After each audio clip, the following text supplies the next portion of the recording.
Hello everyone. आज आपको जो है निरक्षीय स्थिति पढ़ाना है। अच्छी स्थिति का वीडियो अपलोड हो चुका है, उसको देखिए, लाइक कमेंट और शेयर भी करिए, ठीक है। आज इसका बैकग्राउंड साउंड बहुत निकल रहा है। आज हमारे यहाँ रामचरितमानस का पाठ है, तो थोड़ा बहुत एडजस्ट करिएगा, ठीक है। हालांकि देखेंगे एडिटिंग में, अगर सही हो जाएगा तो हो जाएगा, ठीक है। आइए देखते हैं आज निरक्षीय स्थिति। बहुत ध्यान से देखिएगा, बहुत ही आसान है, ठीक है। मजा बहुत आएगा आपको, देखिएगा। आपको वैद्युत द्विध्रुव पढ़ना है निरक्षीय स्थिति में, वैद्युत क्षेत्र की तीव्रता के बारे में, ठीक। देखिए कैसे पढ़ा जाएगा। यहाँ पर वैद्युत द्विध्रुव आपको पता ही है कि वैद्युत द्विध्रुव होता है AB, एक माइनस चार्ज और एक प्लस चार्ज, ठीक।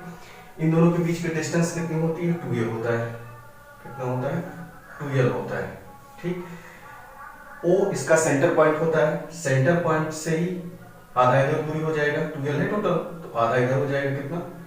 ये इतना L हो जाएगा, यहां से यहां तक, और यहां से यहां तक ये भी L हो जाएगा, ठीक। जब पिछले वीडियो में हमने बताया था अच्छी स्थिति के बारे में, तो अच्छी स्थिति के बारे में ये जो आपका O पॉइंट से ऊपर की ओर P पॉइंट दिया गया था, तो ये इसी डायरेक्शन में था, डायपोल की डायरेक्शन में था, ठीक। लेकिन ये जो है डायपोल के परपेंडिकुलर है, ऊपर है, ठीक। देखिएगा, अब इसी को ही कहा जाएगा निरक्षीय। डायपोल के डायरेक्शन में ना होकर के डायपोल के क्या हो रहा है? परपेंडिकुलर हो रहा है। डायपोल मतलब द्विध्रुव, वैद्युत द्विध्रुव की दिशा में ही ना होकर के क्या हो रहा है? ऊपर हो जा रहा है, ठीक है, आकाश की ओर हो रहा है, ठीक है। तो ये आपका क्या हो जाएगा?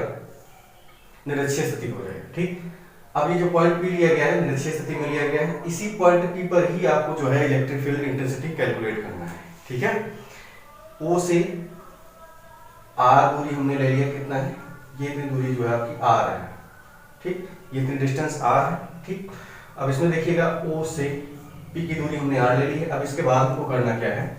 -Q और +Q, ठीक है। ये दो पॉइंट आपके हैं, ठीक। इसको यहां से मिला दिया जाएगा डॉटेड लाइन से,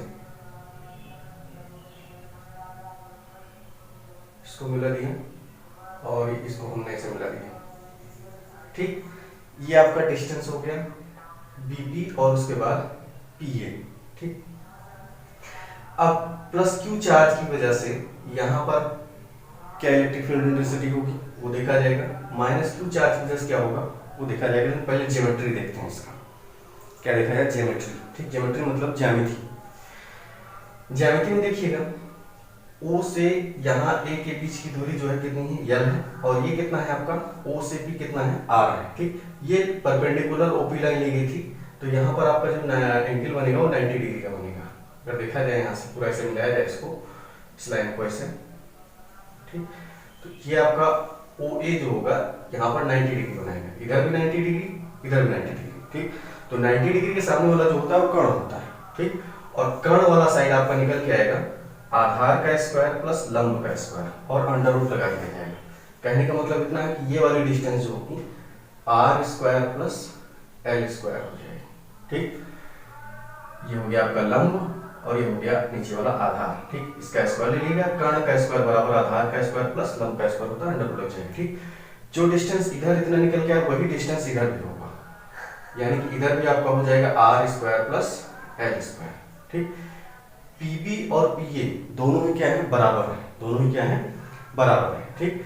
अब जब ये दोनों PA और PB दोनों बराबर हैं, तो यहां पर देखिएगा जो कोण बनेगा, यहाँ पे जो एंगल बनेगा, ठीक। जब किसी त्रिभुज की दो भुजाएं बराबर होती हैं, ठीक है, तो उनकी सम्मुख कोण भी क्या हो जाते हैं? बराबर हो जाते हैं। ये ज्योमेट्री में बताया जाता है, ठीक है। तो ये वाला भुजा, ये दोनों भुजाएं बराबर हैं, तो इनके सामने का कोण, इनके सामने कोण क्या होगा? यहाँ पर कुछ मान लेते हैं थीटा है, ठीक। तो ये वाला कोण भी कितना हो जाएगा? थीटा ही हो जाएगा, ठीक। हालांकि अभी पहले नहीं बताना था, बाद में इसको बताना, लेकिन चलिए देख लेते हैं साथ में, ठीक। ये इतना हो गया। अब चलिए हम +Q चार्ज की वजह से हम देखते हैं कि इलेक्ट्रिक फील्ड इंटेंसिटी का डायरेक्शन कितना होगा, ठीक। तो +Q चार्ज जो होता है इलेक्ट्रिक फील्ड इंटेंसिटी को अपवार्ड भेजता है, मतलब दूर भेजता है, ठीक, बाहर की ओर। तो ये +Q चार्ज की वजह से जो पॉइंट P पर आपको इलेक्ट्रिक फील्ड मिलेगा वो इस दिशा में जाएगा, ऐसे, ठीक। ये किसके कारण होगा? +Q चार्ज की वजह से होगा। E+Q हमने सफिक्स में लिख दिया है, ठीक। अब देखिएगा -Q चार्ज की वजह से इलेक्ट्रिक फील्ड इंटेंसिटी का डायरेक्शन किधर होगा, ठीक। माइनस क्यू चार्ज जो होता है वो इलेक्ट्रिक फील्ड इंटेंसिटी को इनवर्ड मतलब अपनी ओर खींचता है, अंदर की ओर डायरेक्शन होता है, ठीक। तो ये इसका डायरेक्शन हो जाएगा माइनस क्यू वाले का, नीचे की ओर, ठीक। तो ये डायरेक्शन हो जाएगा किसका, ई माइनस क्यू का हो जाएगा, ठीक है। ई माइनस क्यू और ई प्लस क्यू ये दोनों चार्ज मतलब ये दोनों इलेक्ट्रिक फील्ड इंटेंसिटी हमको मिल गए हैं, ठीक है। माइनस क्यू इसकी वजह से है और प्लस क्यू इसकी वजह से, ठीक। और दोनों ही क्या होंगे, अब इन दोनों का इलेक्ट्रिक फील्ड इंटेंसिटी हम कैलकुलेट कर देते हैं क्या हो, ठीक। इलेक्ट्रिक फील्ड इंटेंसिटी आप जानते हैं वैद्युत क्षेत्र की तीव्रता क्या होती है, 1/4 पाई एप्सिलॉन नॉट Q/r² ये फार्मूला होता है, ठीक है। इसमें अब करना क्या है आपको, R आपको पता चल गया है, P से B, P से A, P से B, P से A और P से B दोनों का ही ये डिस्टेंस जो दिया गया है यही आपका क्या है, R, ये क्या होगा, R होगा, ठीक है। और Q आपका चार्ज ही रहेगा, ठीक है, मैग्नीट्यूड ही लेना रहता है, प्लस और माइनस को ध्यान नहीं देना रहता, ठीक। तो देखिएगा यहाँ से R आपका क्या हो जाएगा, √r² प्लस L², ठीक, √r² प्लस L², ये आपका हो जाएगा मैग्नीट्यूड, सॉरी डिस्टेंस हो जाएगा, और स्क्वायर तो फार्मूला आ जाएगा, ठीक। स्क्वायर से √ क्या हो जाएगा, खत्म हो जाएगा, ठीक।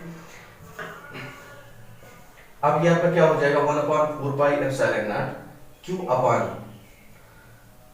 स्क्वायर से √ खत्म हो जाएगा तो r² प्लस L² बच जाएगा, ये इतना हो जाएगा आपका इलेक्ट्रिक फील्ड इंटेंसिटी, ठीक। अब देखिएगा यहाँ से, अब ये जो E माइनस क्यू है और E प्लस क्यू है ये दोनों आपस में बराबर होंगे, ये दोनों क्या होंगे, आपस में बराबर होंगे। कहने का मतलब ये है कि E माइनस क्यू जो होगा, जितनी इलेक्ट्रिक फील्ड इंटेंसिटी इसकी होगी उतनी ही इलेक्ट्रिक फील्ड इंटेंसिटी जो होगी E प्लस क्यू वाले की भी होगी, और वो किसके बराबर होगी, ये जो आपका लिखा हुआ है इसी के ही बराबर होगी, ठीक। आइए अब हम देखते हैं पहले और आगे इसका ज्योमेट्री। अब इसका हम कंपोनेंट निकालते हैं, कंपोनेंट मतलब घटक, ठीक है। घटक दो ही तरह के होते हैं, एक क्षैतिज होता है और एक ऊर्ध्वाधर होता है। क्षैतिज मतलब इस तरह से ऐसे लिया जाता है, ये वाली लाइन क्षैतिज बोली जाती है हॉरिजॉन्टल, और ये बोला जाता है वर्टिकल, ठीक। वर्टिकल कंपोनेंट जो होता है वो साइन थीटा होता है, और क्षैतिज जो होता है वो cos थीटा होता है, ठीक। तो क्षैतिज वाली लाइन जो होगी वो आपकी क्या होगी, cos होगी, और जो खड़ी वाली लाइन होगी वो क्या होगी, साइन होगी, ठीक। अब यहाँ पर बनेगा, देखिएगा, चलिए एक समांतर लाइन खींच लेते हैं AB के यहाँ पर, ये हमने लाइन ड्रॉ कर दिया है, किसके पैरेलल, AB के पैरेलल, AB के समांतर हमने एक लाइन ड्रॉ कर दी है, ठीक। अब यहाँ से देखिएगा ज्यामिति लगाते हैं, ज्योमेट्री लगाते हैं एकांतर कोण से, जो कोण यहाँ बन रहा होगा, ठीक, वही कोण यहाँ पर भी बनेगा, समझ रहे हैं, Z बन रहा है नहीं बन रहा है, ये Z है, ठीक, इस तरह से Z है, ठीक। यहाँ पर कोण जो होगा वही कोण का होगा, यहाँ पर कोण, ठीक। अब दूसरा देखते हैं, दूसरा Z भी यहाँ बन रहा होगा, अभी थोड़ी देर में देखते हैं, इसको देखिएगा यहाँ थीटा हो जाएगा। अब थीटा की वजह से क्या हो जाएगा, ये एकांतर कोण से लिखा गया है, और ये वाला कोण जो होगा इस वाले कोण के बराबर हो जाएगा, इसे बोला जाएगा शीर्षाभिमुख कोण, वर्टिकल अपोजिट एंगल। ये थीटा है तो ये भी क्या हो जाएगा, थीटा हो जाएगा। E माइनस क्यू और E प्लस क्यू दोनों ही बराबर होंगे। यहाँ से देखिएगा कि आपका जो है ये एकांतर कोण से पक्का बन गया, यहाँ पर भी थीटा, और इसके शीर्षाभिमुख कोण की वजह से यहाँ पर हो गया थीटा, ठीक। अब यहाँ से देखिएगा माइनस क्यू के लिए देखेंगे, अब यहाँ पर हम परपेंडिकुलर लेते हैं, क्षैतिज घटक लेते हैं, ठीक, EQ के लिए, किसके लिए, EQ के लिए। तो जब EQ के लिए आप क्षैतिज घटक लेंगे तो इसमें देखिएगा ये लाइन आपकी EQ की हो जाएगी, एक यहाँ ऐसे खड़ा हो जाएगा, परपेंडिकुलर लाइन ऐसे खड़ी हो जाएगी ऊपर, और ये जब खड़ा होगा इसे सीधा एकदम, ठीक है, तो इसका घटक हो जाएगा आपका E प्लस क्यू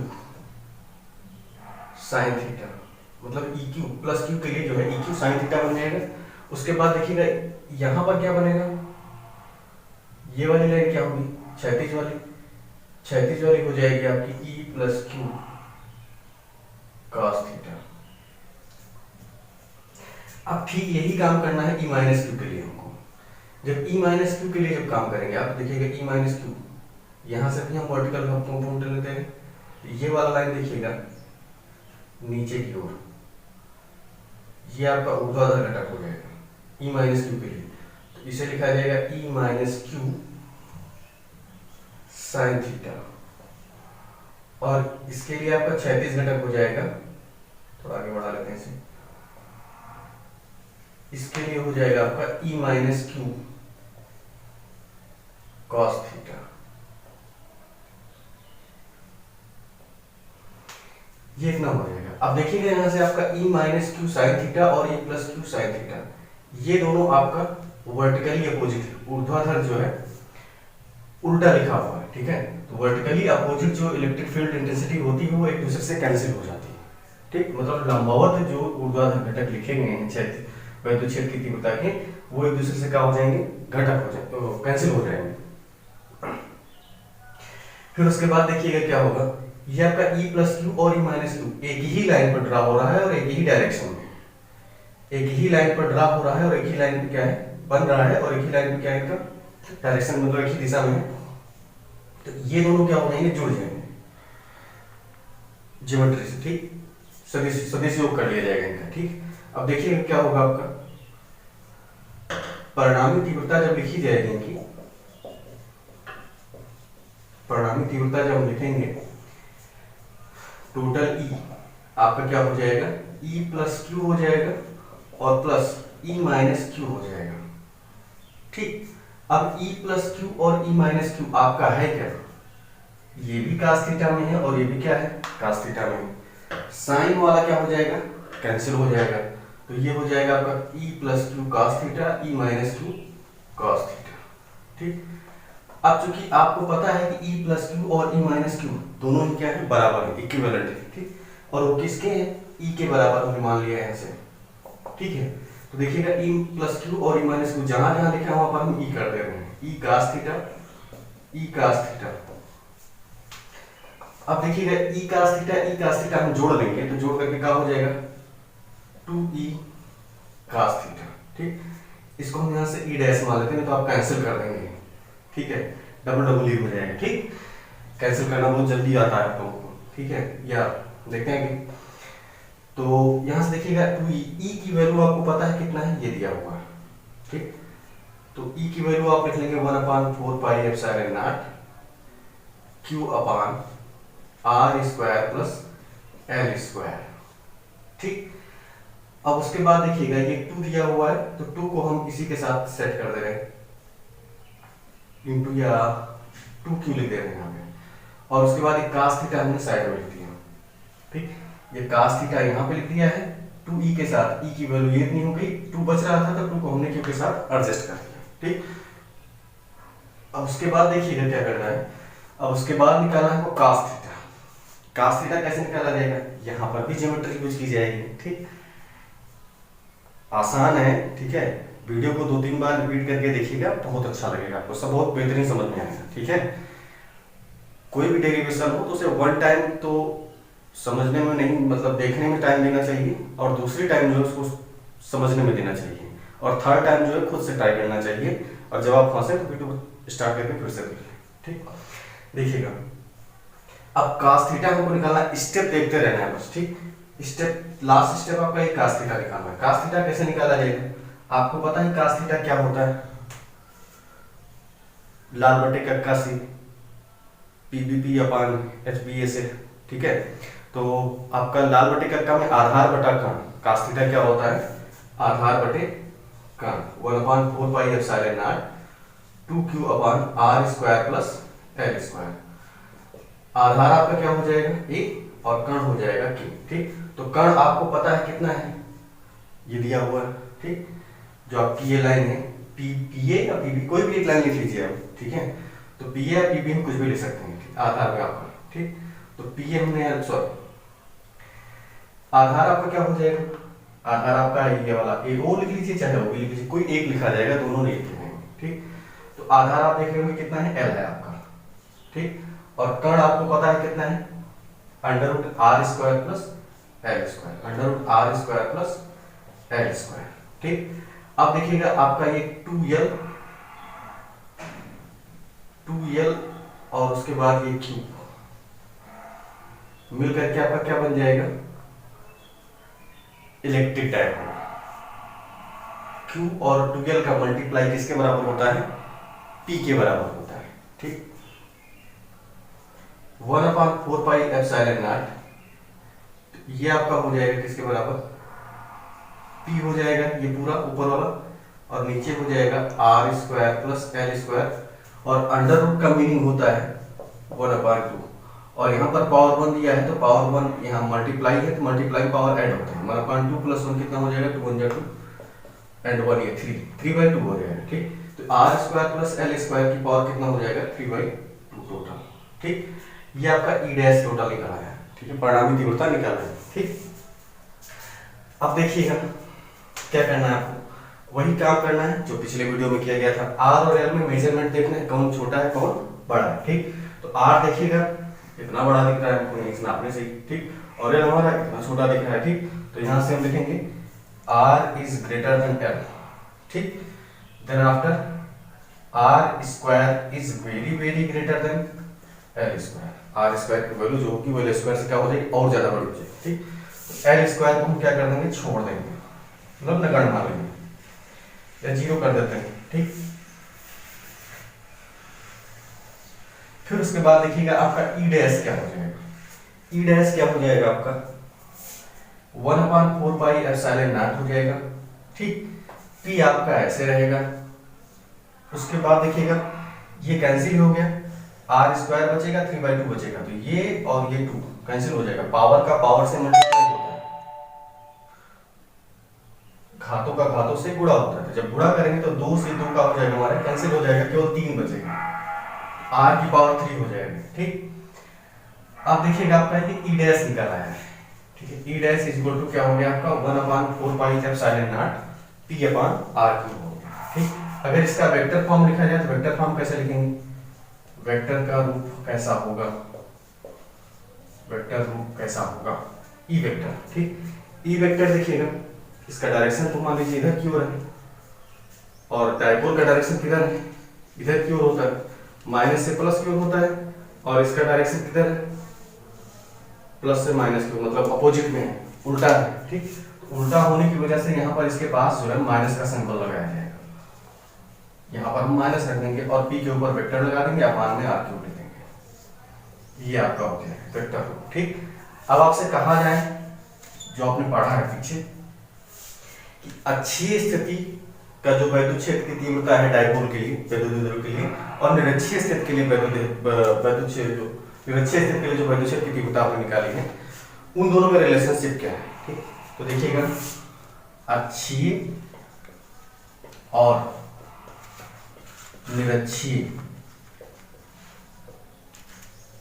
स्थिति में संबंध क्या होगा? संबंध का मतलब होता है कि दोनों में साझेदारी कैसी है। ठीक, तो आप जान रहे होंगे कि EQ आपने जो अक्षीय के लिए निकाला था, एक्सियल E अक्षीय आपने निकाला था 1/4πε0 2p/r³ था। ठीक, और अभी अभी ताजा ताजा आपने निकाला है ई निरक्षीय, e' जो निकाला है। ठीक, आपने ई निरक्षीय जो अभी ताजा ताजा निकाला है, ये क्या निकाला है? 1/4πε0 p/r³। अब दोनों में रिलेशनशिप क्या हो सकती है? देखिएगा ई अक्षीय 2 टाइम्स हो रहा है और ई निरक्षीय जो है 2 टाइम्स नहीं हो रहा है, मतलब निरक्षीय स्थिति जो है अक्षीय स्थिति का आधा है। क्या है? आधा है। ठीक, तो यहां से लिखेंगे अतः इन दोनों में संबंध क्या हो जाएगा? ई निरक्षीय जो होगा